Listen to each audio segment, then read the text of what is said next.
अस्सलाम वालेकुम। ये चावल का दम हो गया इंशाल्लाह। अभी आधा घंटे के बाद खोलेंगे, फिर तमाशा करिए इसका बस।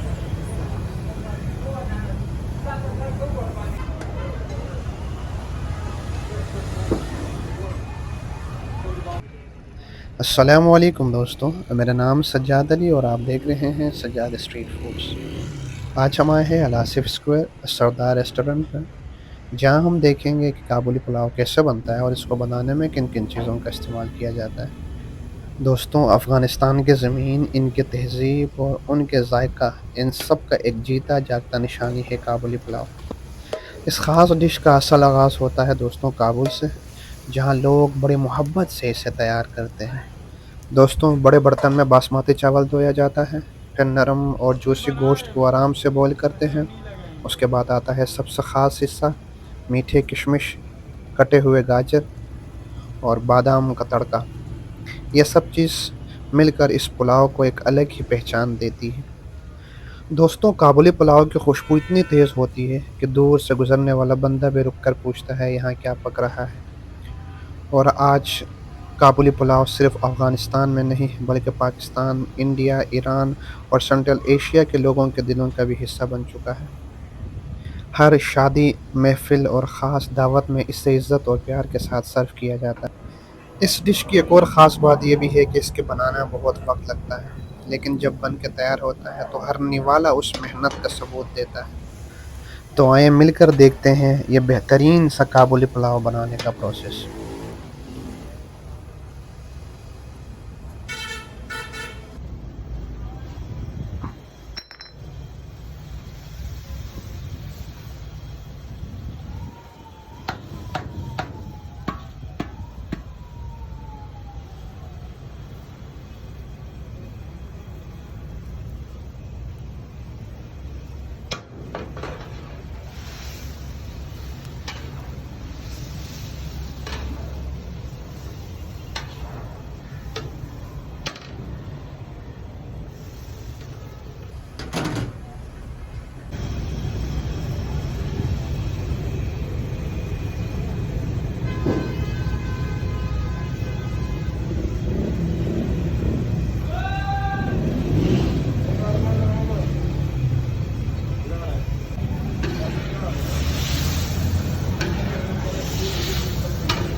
चावल का दम हो गया इंशाल्लाह। अभी आधा घंटे के बाद खोलेंगे, फिर तमाशा करिए इसका बस।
उम्मीद है दोस्तों वीडियो आपको पसंद आई होगी। अगर आप चैनल पर नए हैं तो चैनल को सब्सक्राइब कीजिएगा, बेल आइकन को प्रेस कीजिएगा ताकि आने वाले वीडियोस की नोटिफिकेशन वक्त पर आपको मिलती रहे। मुझे दीजिएगा इजाज़त, दुआओं में याद रखिएगा। अल्लाह हाफ़िज़।